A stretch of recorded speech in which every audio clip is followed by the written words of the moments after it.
Good evening, good afternoon, good morning, or whatever time it is in your neck of the woods. Boy, have I got a peach of a video for you today. I am not happy. I am not happy on a couple of different levels. Yeah,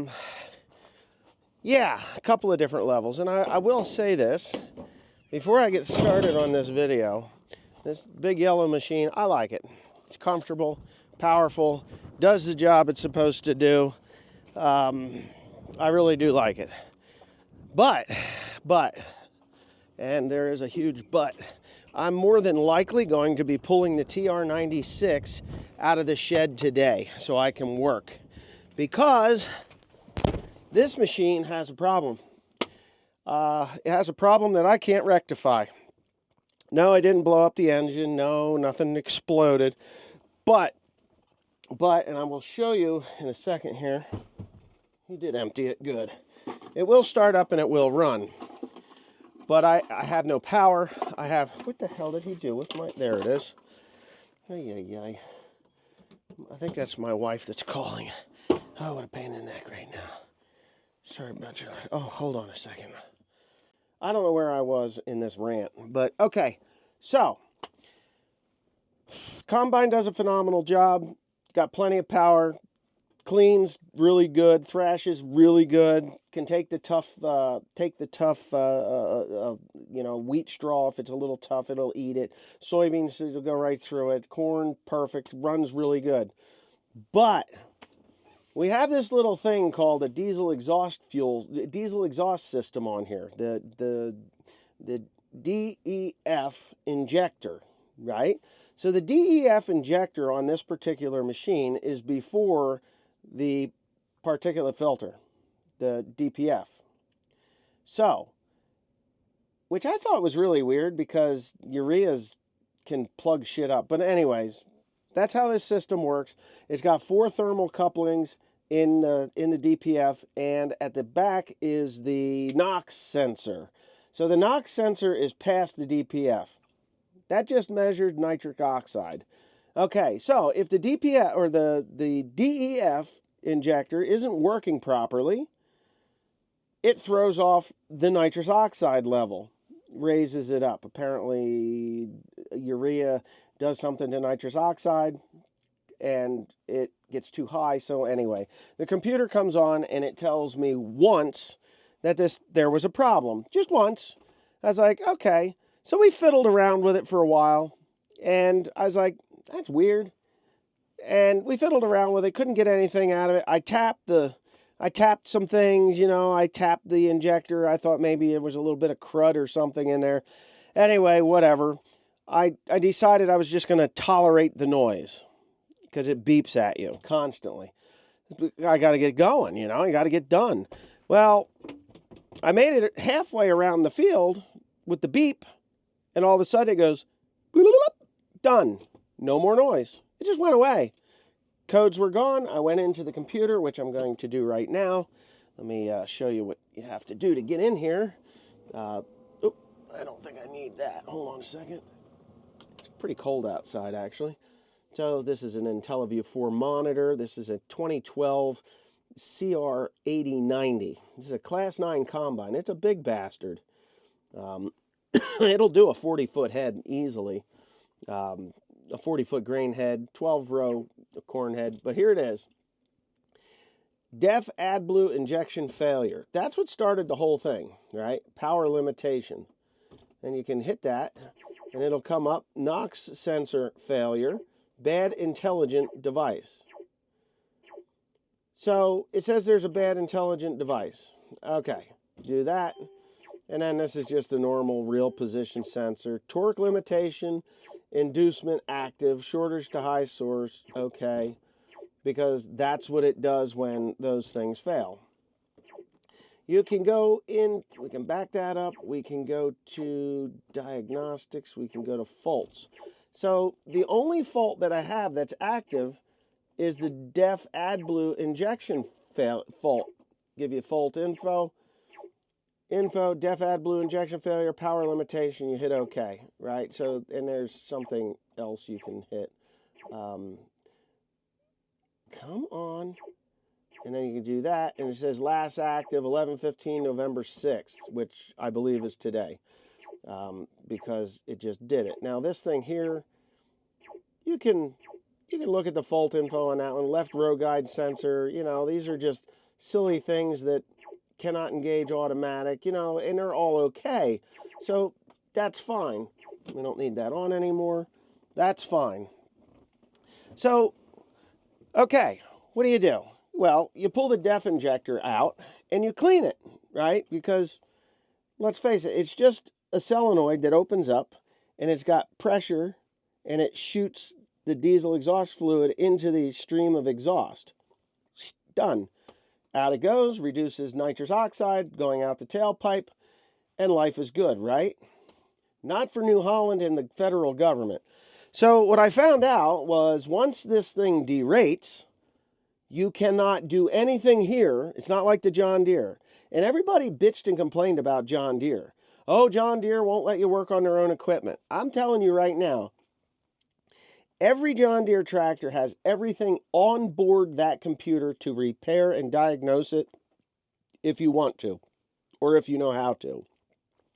I've got a video on showing you how to get into technician mode on several of the tractors. You get into tech mode, and once you find tech mode, you can go through, find the addresses, you can download the book for that particular piece of equipment, download the book and find the address that you need to address, and then you can work through what you need to do there, calibrations and whatever you want to do. It's all in there. New Holland, not so. So New Holland entered into a contract with the federal government that if there is a diesel particulate filter or exhaust fluid problem, the farmer cannot do anything about it. Now, I'm sure I could buy the laptop, and I can buy that for $25,000 from New Holland or whatever and do it, but not according to the federal government. So the federal government mandates that New Holland, Case, whoever, and it even gets crazier than this. You can't just call any New Holland dealer or Case equipment dealer. Like, we have Case equipment dealers closer to me than the New Holland dealer. But because this is a New Holland piece of equipment, they can't hook Case equipment to it, even though it should work. It's the same engine system, same exhaust system. No, it has to be a New Holland guy. Now, not every New Holland dealer has the licensing to do this kind of work on different machines. So I said, well, I can call Charlie Snyder's, or I think it's Agritier. Agritier. I can call Agritier, and yeah, I think it's Agritier. Well, whoever.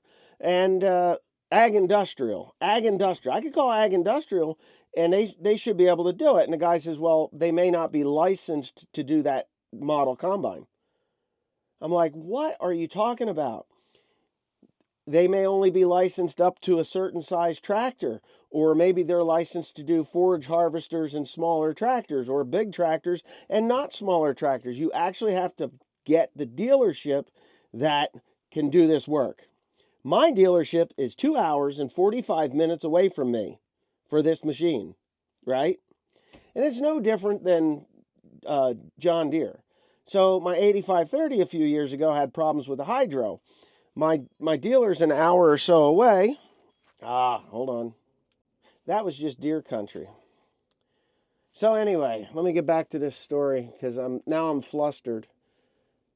A tie rod end for a John Deere 6210R, almost $700 for one side. For a tie rod end.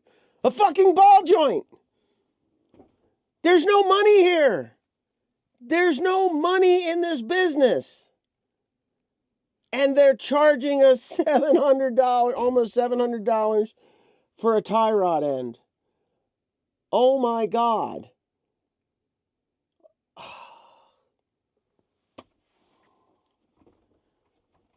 You know, people ask me, young kids. I was over in England, I do a YouTube channel. Obviously, you know this because you're watching it.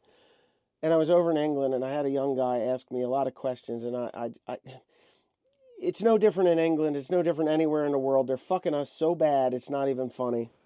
Have we overproduced? I don't think so. Why is it that the middlemen in everything that we do, everybody that's a step above us is the ones that are making the most money. And then because grocery prices are high, they elect some fucking communist in New York City because he's going to give away free groceries in government-run grocery stores. That's going to go over like a lead balloon or a fart in church or whatever, saying you've got. Oh, there's no money in this business. If you're a young kid and you're watching this thing, go to school.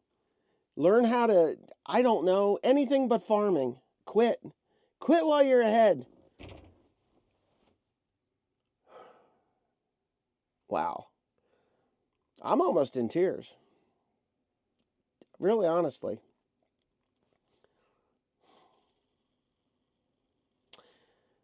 Five minutes each way. So you got, what, 5.5 hours. So it's going to cost me $600-700 just for the service call. They're going to charge me to hook up to this thing. I guarantee you that. So they'll probably charge me $100 to hook up to it. And then they're probably going to tell me that because it through the code, it would be a good idea to change those parts, whether it's the injection nozzle or the NOx sensor. You better change those. And I guarantee you both of those units are well into the thousands. For what? Right? For what?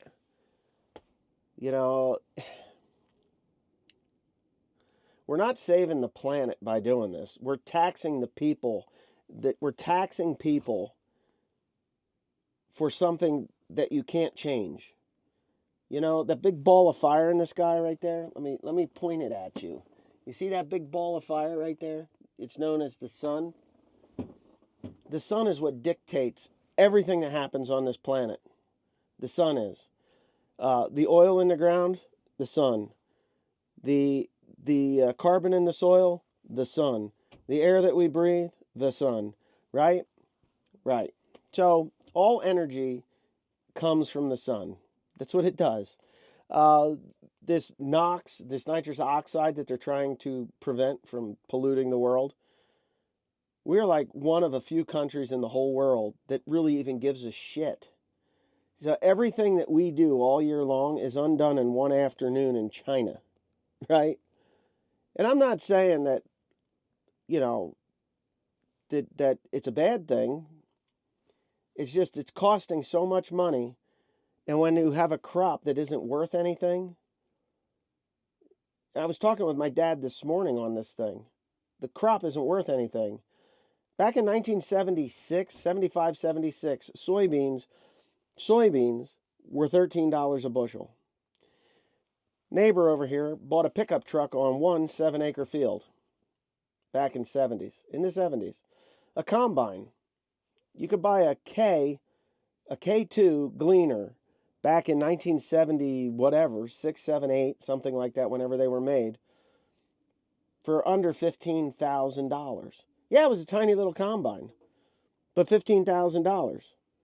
You do 1,000 bushels of soybeans at $15 a bushel, you bought yourself a combine, right? This machine I'm sitting in right now, the equivalent to this machine that I'm sitting in right now is $1 million, right? With the head and one head. I don't think you're going to get two heads for $1 million. But last I heard, it was like $800,000.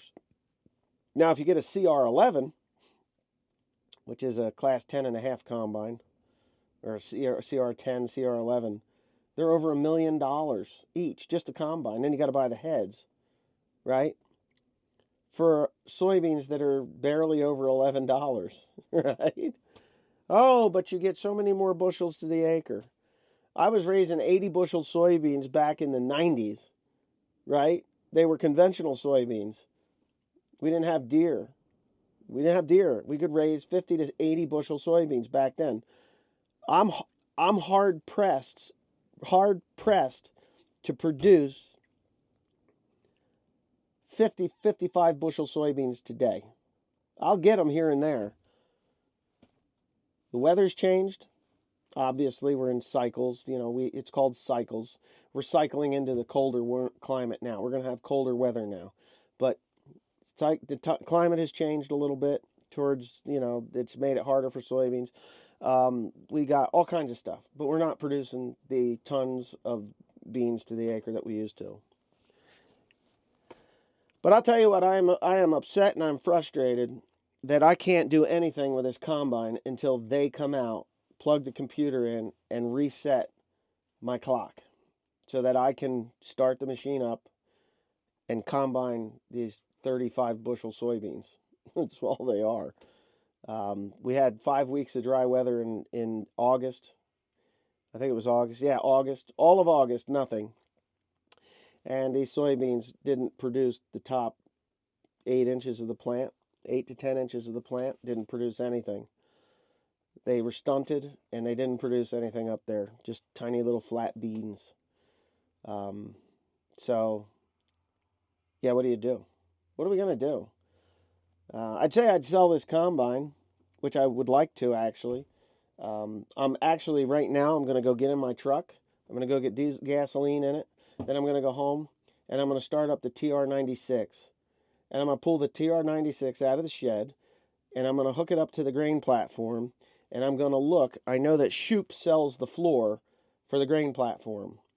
And I'm going to be leaving probably tomorrow night, tomorrow afternoon, to go to Indiana to pick up the floor for that head so that I can get cutting soybeans with a 34-year-old combine. That's what I'm going to be doing. Because the 2012 model won't run. It won't run. That's what I'm going to do. So stay tuned and just enjoy this because I'm at wit's end. I don't even know what the hell to do. I really don't. It sucks. It sucks dick. Big time. So anyway, there you go. Oh, it is charged up. Cool. At least I'm hoping it is. All right, I'm walking out to the other building where I have to see if the other combine will start up. It hasn't been run in a year. Last year we were combining corn with it. That was the last we did. I had Timothy combine with it. It's kind of a sad thing when the new equipment, you can't get it to run because of some bullshit from the government. But I'll tell you what, I'm starting to just get really annoyed.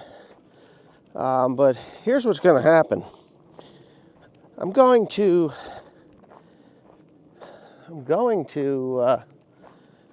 see if this combine fires up.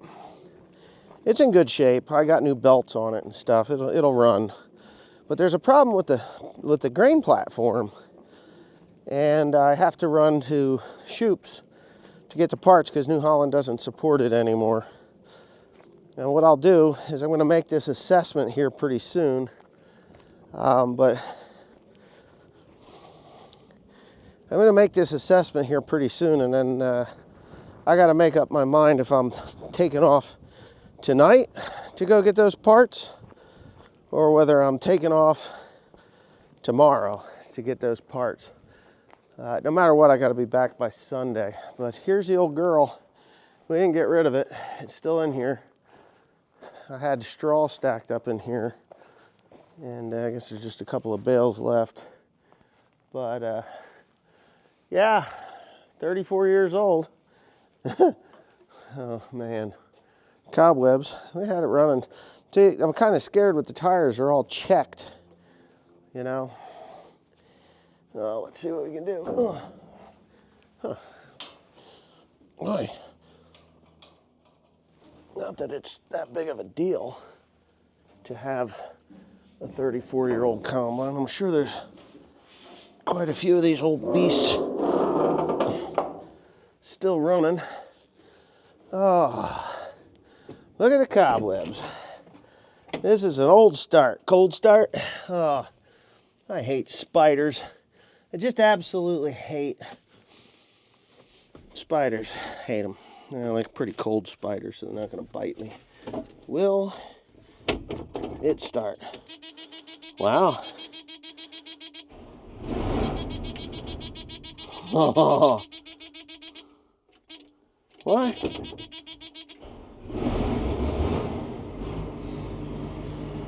All right. You know, fired right up. Sounds good too. This one's 4-wheel drive. All right. So we know that it's going to start up and it's going to run. I do have some work that needs to be done in here before I pull it out. So that's plan A. Plan A was to see if she'd start. Obviously, she started. Wow. And the RPM sure works. No shortage of power. Here, let me turn you around. Look at that, engine RPM works. Good. I should probably let it run a little bit. I don't like, those are all on. There's a switch in there that's not quite right, .com, but yeah. Let's see, will she start up? It's clean in here too. Yep. Well, they're not working. Oh, that's the ground speed. Fan speed's working, but I don't have any rotor speed, so I'll have to see what that's about. The lights all go down. Cleaning fan and the rotors, because it doesn't, everything works except for that rotor speed. We'll take a look at that.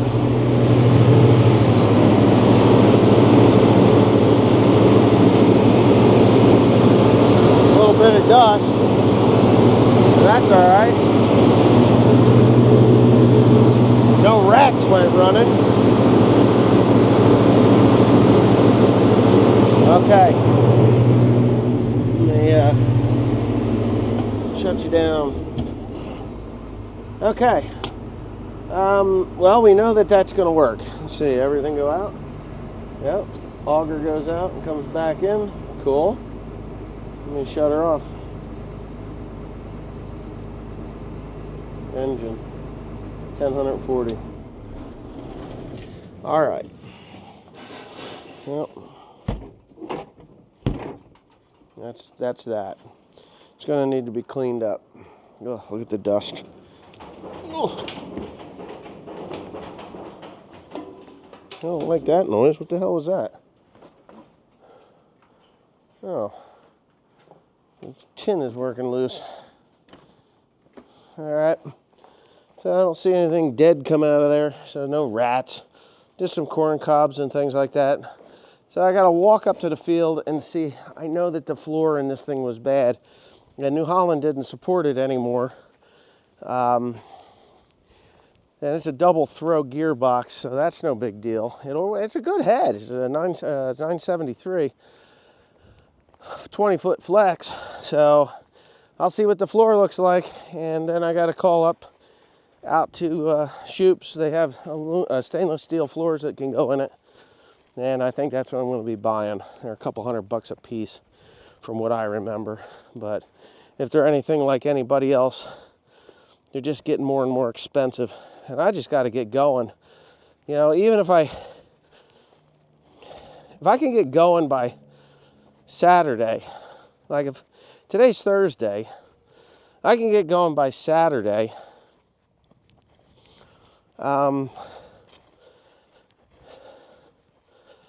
And they're saying the earliest is Monday before they can work on this combine. But if I get this sucker going, then I could have both combines in the field at least. Then I'll just take the dividers off, the long divider off the other side. I don't need it for wheat or soybeans anyway. Let's see. Is this steel on this one? Yeah, this is a steel floor. So, how the hell did they put that on? So my problem is right here. You see, this floor is bad. Right here, this panel, the center panel. So I would need, what, 1, 2, 3, 4, 4, 5, 6. Probably need all of them. What's this? That's broke too. Yeah, I would need all the panels. Damn it. So what is there? 1, 2, 3, 4, 7, 8, 9. 9 panels in this. Oh, geez.